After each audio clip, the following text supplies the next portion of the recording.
everybody. I'm Dr. Tom, and welcome to A Sacred Journey. I'm very honored that you chose to share your time with me today, and I hope this program will help answer some of those pressing questions that call upon your psyche's need for body, mind, and spiritual balance. Today, we're going to explore a construct of the shadow, an archetype that is very familiar within the constructs of analytical psychology, especially as it relates to moving us towards finding that inner light. In any psychology of self development, shadow work has to be undertaken in order for us to understand the elements of the popular word emotional baggage, quote unquote, baggage, that we take with us.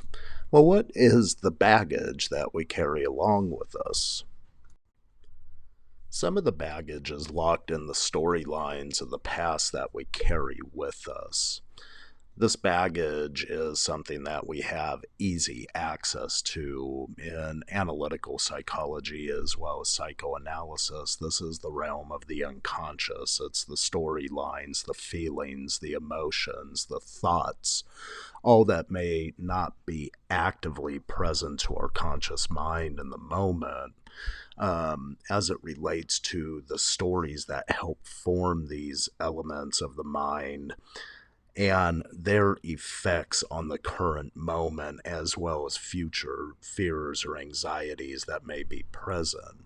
And so, what the baggage is simply just the stories of our life compounded and stacked upon one another as a means to help justify and amplify the emotions that we have easier access to than others. Now, these emotions can be both positive or negative. We could associate numerous stories of love, for example. However, those love stories may also be associated with more primitive feelings, more negative feelings such as hurt or pain or sadness. Even anger or fear can be present in the stories that we associate with love. So, in the modern era of diagnosis and fast track treatments that yearn to soothe humanity's ever decreasing attention span, oftentimes we fail to consider the complexity of emotional response, especially as it relates to the storylines that we create during our lifetime that can not only lead to self understanding at a much deeper level, but also to the capacity to maybe find that inner gold, to find those glowing embers of passionate flame within the ashes of the scullery pit that we may be sifting through. So let's take a look at the element of the shadow. Let's take a look at the element of those ashes that Cinderella may have sifted through to call for help from an enlightened being. Maybe it is a fairy godmother, or in the fact of Ash Boy, a Nordic tale where he also sifts through ash. Maybe it's an element to find some of the inner gold within.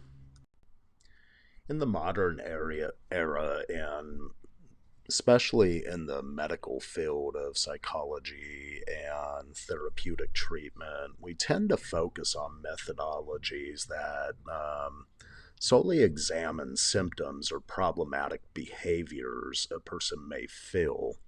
While these may be problematic in the moment to the person, they also can carry with them not only a human element present, but they could also carry with them avenues for exploration that could lead to a deeper understanding of some of the conditions that are within.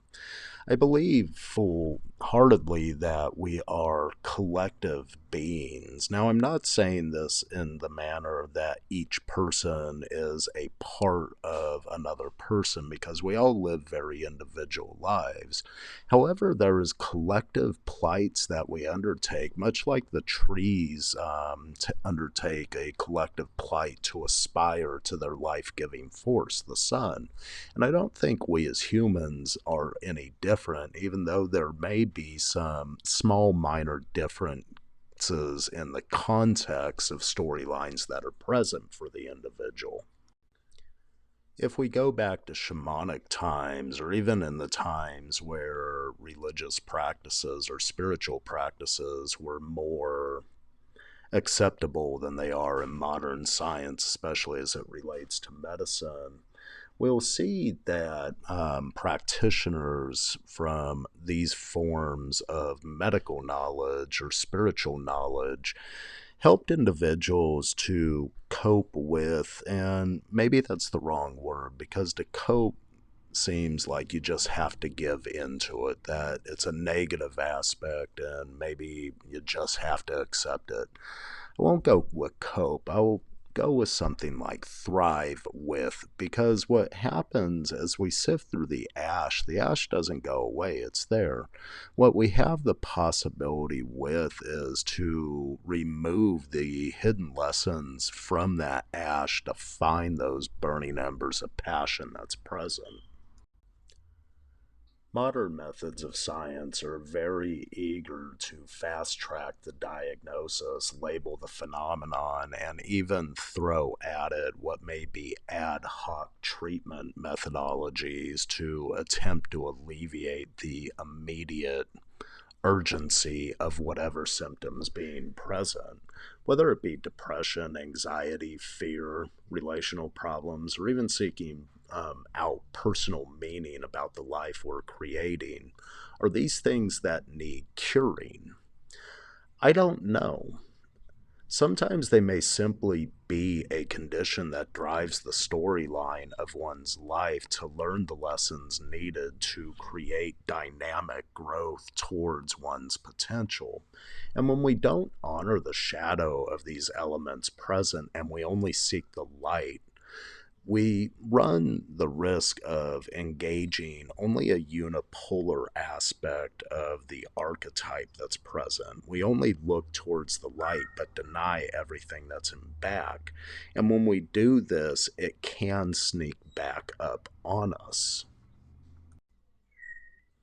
I do not come by this idea lightly.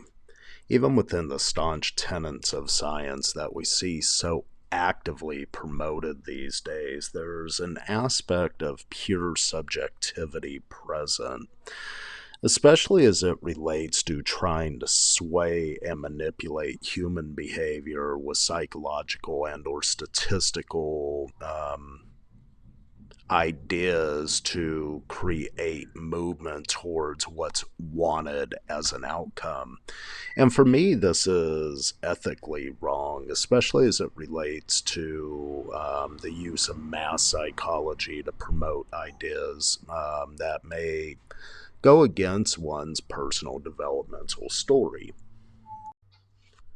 Many studies that I see using statistics as a form to sway popular opinion, what I call the social media phenomenon of statistics, really show an example of where not much understood opinions may become highly popular as a means to sway individuals from one paradigm to another or vice versa.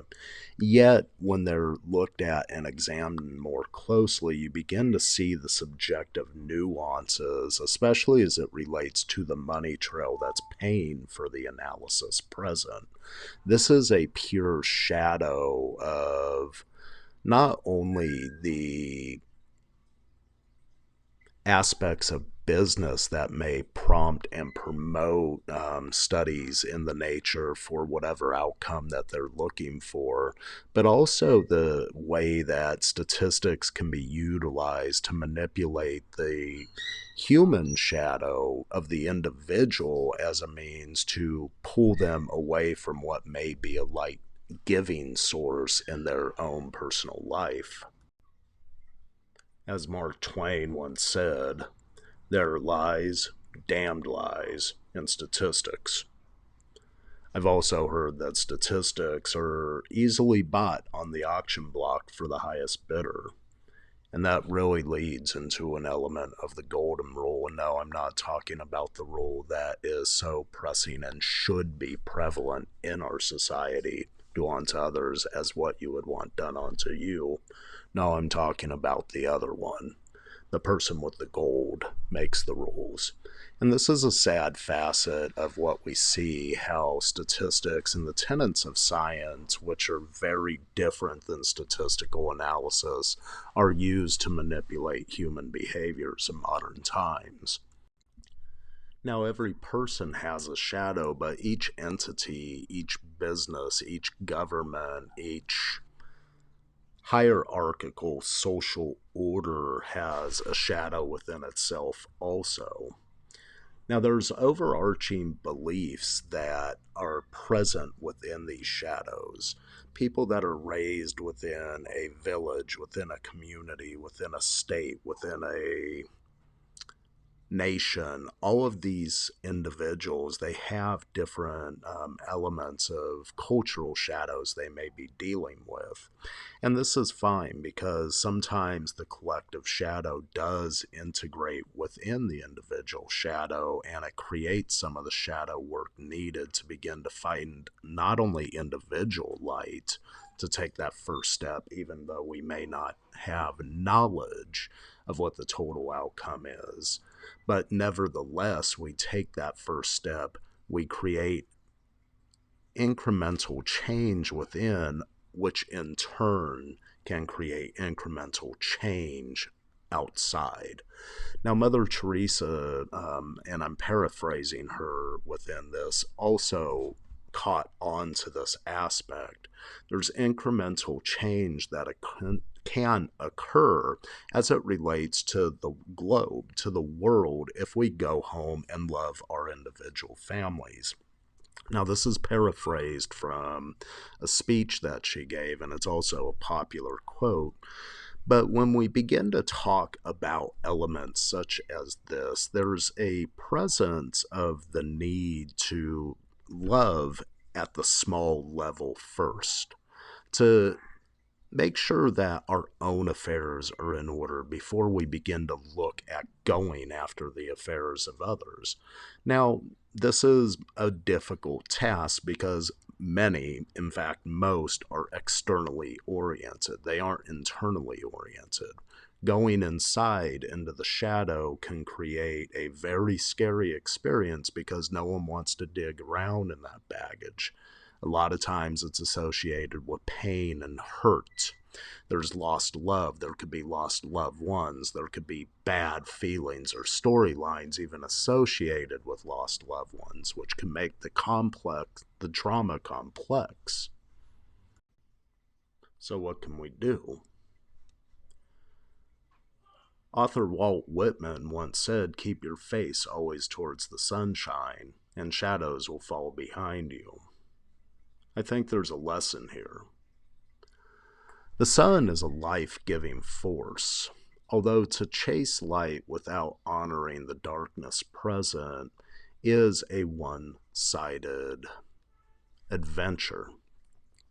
It's almost as if going on an adventure without looking at any form of whether or not you need to pack sweatsuits or shorts. Traveling to Antarctica in beachwear would be a deadly experiment. Traveling to the beach in polo fleeces set to keep you warm in negative 60-degree weather would be an experiment that may have some negative consequences. As we begin to look at the shadow, we could begin to see ways that we could poke around in it and maybe create some movement that allows us to move towards the light. If we deny the shadow, we begin to deny the element by which the light can create movement towards not only this esoteric idea of something larger than self, but also the self itself as it becomes whole during the lifespan of the person. Author Walt Whitman once stated, "Keep your face always towards the sunshine, and shadows will fall behind you." I think there is a lesson there. We need to honor the sun's life-giving force, not deny it. However, we also need to honor the presence of a shadow, because that's what the sun casts behind us as we march willingly to the dreams that we may want manifest in our lives. By focusing on our life-sustaining force, our life-giving force, the light within and the light outside, we cannot deny the presence of the shadow it casts. We must honor both sides of the equation so we can find beauty in the radiance of what is our journey toward self. I end this podcast today with a question. What shadows have the light of your life works cast? Please feel free to comment if you have any. And as always, my friends, namaste. May blessings find you on your journey to advance confidently in the direction of your dreams. Goodbye for now, and thank you for listening.